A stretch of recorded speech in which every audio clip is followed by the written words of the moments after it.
कि आप बनाइए चित्र। तो चित्र जो बनाना शुरू किया तो उस बुढ़िया का जो अंग जितना टेढ़ा था उतना ही टेढ़ा हूबहू बुढ़िया के मुताबिक हूबहू उसके रूप के मुताबिक चित्र बना दिया। राजा का आपको कहा कि अब तो आप माफ कर दीजिए, आपने तो देख लिया, लेकिन किसी के अंदर जब शंका घुस जाता है ना तो लाख समझा उसका शंका मिटता है नहीं। सदगुरु कबीर ने कहा है, संशय सर्जन खंडिया संशय खंडे नहीं कोई, संशय खंडे सो जना जो शब्द विवेकी हो। संशय खंडे सब जना, संसार के जितने भी लोग हैं, बड़े से बड़े महात्मा क्यों ना हो, बड़े से बड़े ऋषि मुनि राजा पर कोई भी हो, लेकिन मन में अगर शंका घुस जाता है तो वह शंका समाप्त होता नहीं है। शंका समाप्त उसी को होता है जो विवेकी पुरुष है, जो गुरुमुखी है, उसके अंदर गुरु के वाणी से शंका समाप्त हो जाता है। शंका मिटा नहीं, सब कुछ करने के बाद भी शंका राजा की नहीं मिटी, लेकिन इतना बदल गया कि फांसी की सजा न देकर उसे राज निकाला कर दिया। जब राज निकाला हो गया वह चित्रकार, तो बदला लेने की भावना तो सब में होती है। वह जाके एक बड़ा राजा से दोस्ती कर लिया, उसके राज में रहने लगा। और जब राजा उसके विश्वास में आ गया तो चित्र दिखा दिया, और चित्र देखने के बाद राजा कहा कि यह राजा को कहो कि हमको इसको दिखा दे। हम इस चित्र में जिसका है उस रानी को देखना चाहता। और राजा चंद्रप्रदीप को संदेश भेजा कि अपनी पत्नी को मुझे दिखा दो। लेकिन अगर खराब भावना से कोई कहे कि मेरी पत्नी को मुझे दिखा दो, वो भली है कि बुरी है, काली है कि कलुठी है, लेकिन दिखाने के लिए कोई भी पति तैयार नहीं होगा। ऐसा नहीं करने पर दिन उसकी पत्नी का विषय पर उसका ध्यान लग गया। दिन रात उसी चित्र को और उसकी पत्नी को देखता था। जब विषय लग जाता है किसी के अंदर तो उसको प्राप्त करने की इच्छा होने लगती है। गीता में आया है, ध्यायतो विषयानां संघास्ते सुखजायते कामा, कामा क्रोधो विजायते क्रोधादि भवति समोहा, समोहा अस्मृत विभ्रमा, अस्मृत विभ्रमा बुद्धिनाशो अबुद्धिनाशात् प्रणश्यति। जो विषय का ध्यान कीजिएगा, जिसका उसमें आसक्ति घुस जाएगी, उसे प्राप्त करने की इच्छा आपको होगी। और जब उसकी प्राप्ति में विघ्न पड़ेगा तो क्रोध जगेगा, क्रोध जगेगा तो मूढ़ा भाव होगा, मूढ़ा भाव होगा तो स्मृति विभ्रमित हो जाएगी, बुद्धि का नाश हो जाएगा और आपका संसार। यही हाल हुआ उस राजा को, चढ़ाई कर दिया। जब चंद्रप्रदीप को यह मालूम हुआ कि मेरी पत्नी को अपहरण करने के लिए चढ़ाई हुई है, फाटक टूटा, तो चंद्रप्रदीप को हार्ट अटैक हो गया और मर गया। जब यह राजा पहुंचा रानी के पास, रानी विकसी थी, हे राजा, मेरे पति भी राजा थे और तुम भी राजा हो, इनका सब पड़ा हुआ है, इनका क्रियाकर्म करना है। अब तो तुम इस राज्य के राजा हो, कम से कम इनका क्रियाकर्म खत्म होने दो, फिर तुमको जैसा मन हो करोगे। और रानी सोचती है कि हमारे पेट में जो हमारे पति का धरोहर है, इसको जन्म दे दूं तब इससे जो निपटना होगा मृत्यु। बार बार यह संदेश देता और किसी न किसी उपाय से उसको टालती गई रानी। जब बच्चा का जन्म हो गया और जब संदेश भेजा तो 2 टूक में रिफ्यूज कर दिया रानी। दिया, राजा को चढ़ाई कर दिया। सेनापति कहा रानी चढ़ाई हो गई, आज चढ़ाई हो गई लेकिन विरोध नहीं करना है। जब मेरे पति थे तब तो मैं इससे जीत नहीं सका था, अब मैं जीतूंगा भी नहीं और हमारे बहुत सारे सेना मारी जाएगी, छोड़ दो। उसको एक बल हुआ, उस रानी को मालूम था कि तीर्थकर महावीर हमारे राज्य के अमुकर बगीचा में ठहरे हुए, और मन में हुआ जब किसी का कोई मददगार नहीं होता है तो संत निश्चित रूप से उसका मदद करते हैं। संत के निकट चले जाने पर उसका सब कुछ ठीक हो जाता है।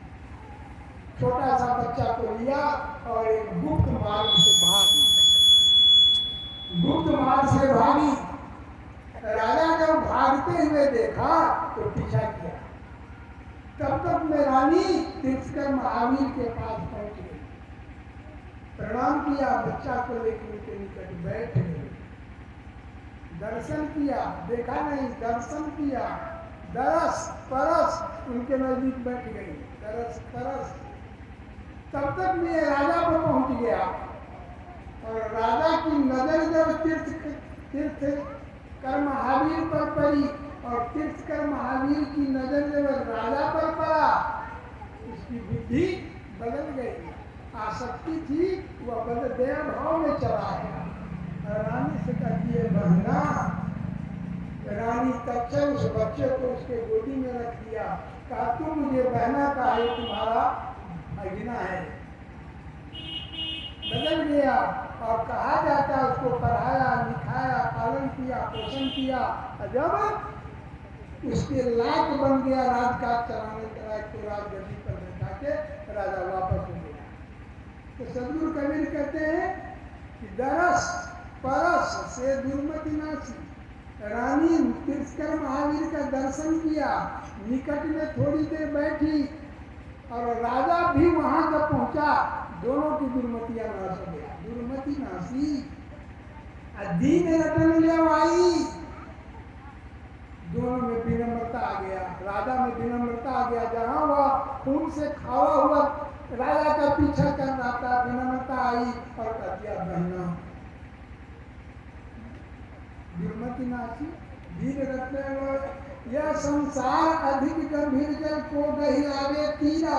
ये संसार तो इतना दुखी है, इतना गर्त में यहाँ लोग हैं, सब उससे बाहर निकलना चाहते हैं, लेकिन निकलने का जो रास्ता है वह नहीं पहुँच रहा है। कहते निकलने का उपाय क्या है? तो कहते हैं यह संसार अधिक गंभीर जल को गहिरावे तीरा, नाम जहाज खुबैया सदगुरु उतरे दास कबीरा। नाम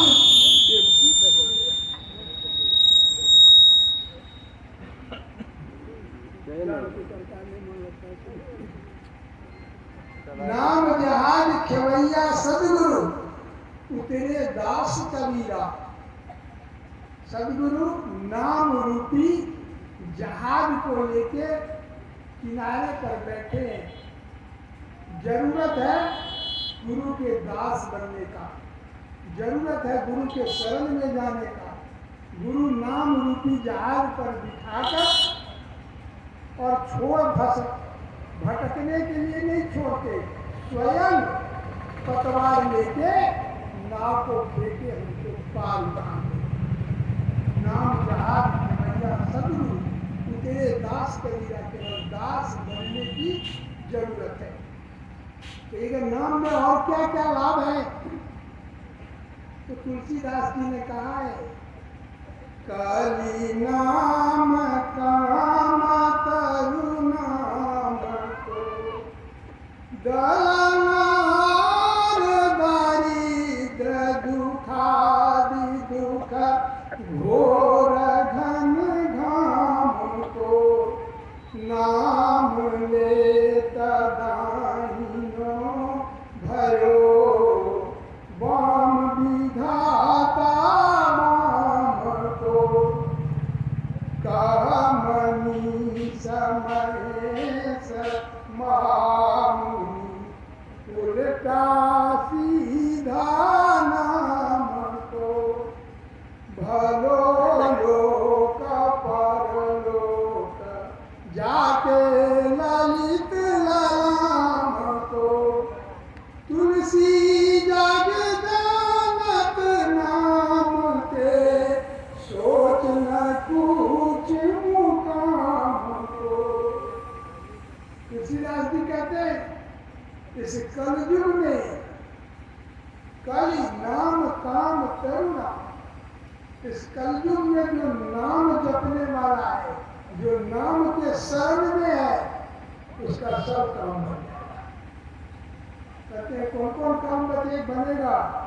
दलन हार दारिद्र, अगर दरिद्र है तो उसकी दरिद्रता समाप्त हो जाएगी।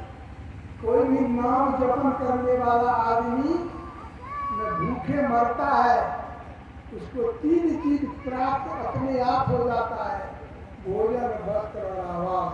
इस 3 चीज की दिक्कत नहीं है।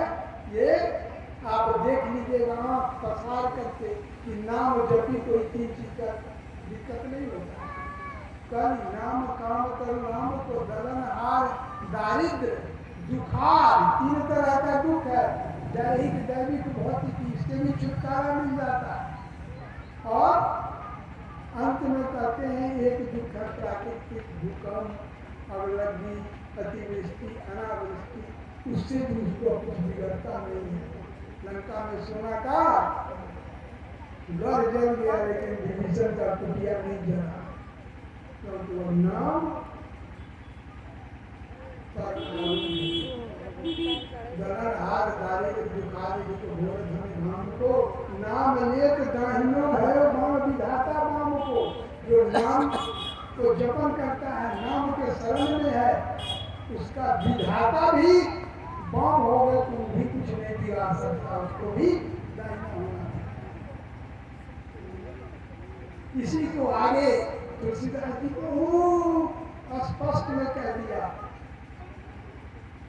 प्रविश नगर की जय सब काजा, हृदय राखी कौशलपुर राजा, हृदय राखी कौशलपुर राजा, गर्व सुधारी पुकारई मिताई, गोपद सिंधु कलसित लाई।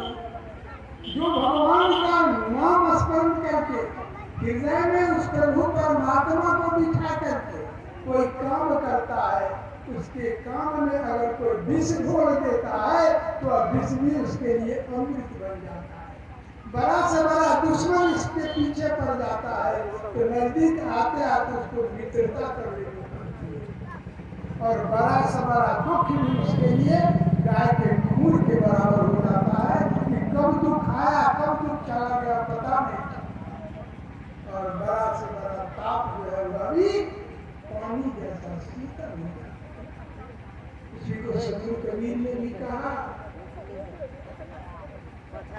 कबीर मेरी सिमरनी रसना ऊपर राम, आदि जुगादि सकल भगता ताको सुख विश्राम।